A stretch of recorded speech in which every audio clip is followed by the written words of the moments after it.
सुप्रभात बच्चों। आज हम कक्षा 3 का पर्यावरण अध्ययन का पाठ 6 देखो जंगल अजब निराला, इसका आगे का प्रकरण स्थलीय व जलीय आवास, इसके बारे में पढ़ेंगे कि हमने इस पाठ में विभिन्न प्रकार के जीव जंतुओं के बारे में पढ़ा था कि वो आकार के आधार पर कौन कौन से होते हैं। तो इसमें देख लेते हैं कि ये देखिए कि जंगल में विभिन्न प्रकार के जीव जंतु रहते हैं, जिनमें से कुछ थे आकार के आधार पर, यानी कोई जीव जंतु कैसे हैं, छोटे, और कोई हैं बड़े, और कुछ होते हैं जंगल के पक्षी। ठीक, इसके बाद हमने पढ़ा था भोजन के आधार पर कि वो क्या खाते हैं, और उनके खाने के आधार पर हमने उनके अलग अलग प्रकार किए थे। जो जंतु केवल पेड़ पौधों से प्राप्त सामग्री खाते हैं उन्हें हमने शाकाहारी जंतु कहा था, जैसे गाय, भैंस, बकरी आदि। और जो जंतु केवल मांस खाते हैं उन्हें हमने क्या कहा, मांसाहारी। मांसाहारी जंतु जैसे शेर, चीता, गीदड़ आदि। और जो जंतु पेड़ पौधों से प्राप्त सामग्री और मांस दोनों खाते हैं उन्हें हम क्या कहेंगे, सर्वाहारी। तो इस तरह से हमने भोजन के आधार पर भी जीव जंतुओं के प्रकार पढ़े, और आज हम पढ़ेंगे उनके रहने का स्थान, कि वो कहाँ रहते हैं, कहाँ निवास करते हैं, उनके आधार पर उनके विभिन्न प्रकार पढ़ेंगे। तो सबसे पहले है जलीय आवास। जहाँ आसपास संपूर्ण रूप से जल हो उसे जलीय आवास कहते हैं। और इस आवास में रहने वाले पौधे और जंतु जल में ही अपना जीवन यापन करते हैं, जैसे मछली और कमल का फूल। स्थलीय आवास, हम जिस आवास में रहते हैं, यानी आप और मैं जिस आवास में रहते हैं वह स्थलीय आवास है। और इस आवास में वायु, प्रकाश इत्यादि पर्याप्त मात्रा में होता है, यानी यहाँ हवा और रोशनी ये दोनों पर्याप्त मात्रा में होते हैं।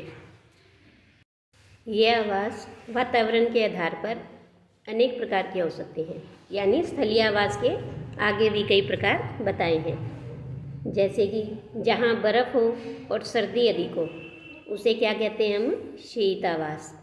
और इसी तरह है जहाँ जल की कमी हो, यानी पानी ना हो, उसे सूखा या शुष्क आवास कहते हैं।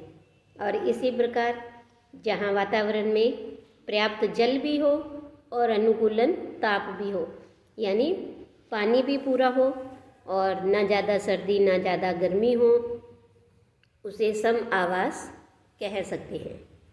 तो इन्हीं रहने के स्थान पर, इसी आधार पर यहाँ कुछ जानवरों के चित्र दिए हैं, आपको उनको बताना है कि उनका निवास स्थान कौन सा है।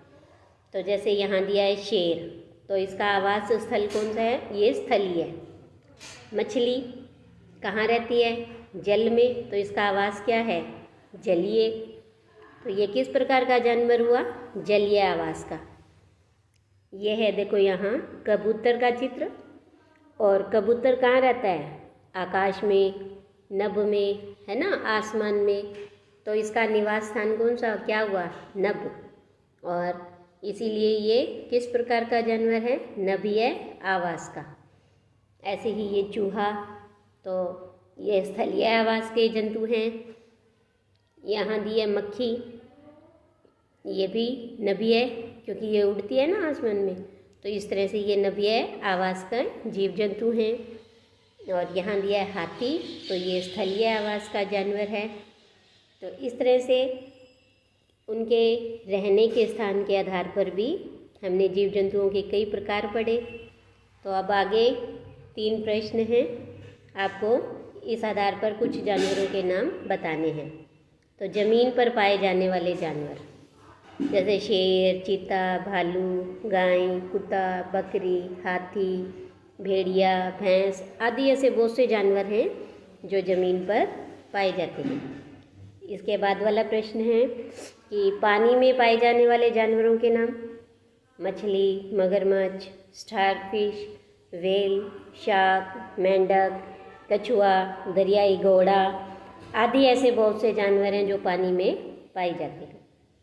लेकिन इनमें से कुछ जानवर ऐसे भी हैं जो ज़मीन और पानी दोनों में पाए जाते हैं, तो आपको उनके नाम बताने हैं। जैसे मेंढक, ये ज़मीन और पानी दोनों में रहता है, आपने देखा भी होगा। इसके बाद है मगरमच्छ, कछुआ आदि जानवर ज़मीन और पानी दोनों में पाए जाते हैं। तो इस तरह से आपका ये पाठ है वो पूरा होता है। तो इस पाठ में हमने क्या पढ़ा? हमने देखा कि प्रत्येक जीव जंतु जो उनके रूप, रंग और आकार इनके आधार पर भिन्न भिन्न होते हैं, यानी अलग अलग प्रकार के होते हैं। जो जंतु केवल पेड़ पौधों से प्राप्त सामग्री को भोजन के रूप में लेते हैं, उन्हें हम क्या कहते हैं? अभी हमने पढ़ा था। तो उन्हें हम शाकाहारी जंतु कहते हैं, जैसे गाय, भैंस, बकरी, खरगोश आदि। जो जंतु केवल मांस का भोजन करते हैं, उन्हें हम मांसाहारी कहते हैं, जैसे शेर, चीता, भेड़िया। जो जीव जंतु पेड़ पौधे और मांस दोनों प्रकार का भोजन करते हैं, वे जंतु क्या कहलाएंगे? सर्वाहारी। जैसे मनुष्य, कौवा, भालू आदि। जीव जंतु जल, थल और नभ ये यहाँ पाए जाते हैं। तो जल तो आपको पता है पानी, और थल होता है जमीन, और नभ होता है आकाश। तो इस तरह से जीव जंतु जल, थल और नभ में पाए जाते हैं। आवास के आधार पर जीव जंतु हैं वो अनुकूलित होते हैं। तो देखो यहाँ क्या लिखा है? जंगल से ही हरियाली है, हर घर आंगन खुशहाली है। तो आज के लिए इतना ही। धन्यवाद बच्चों।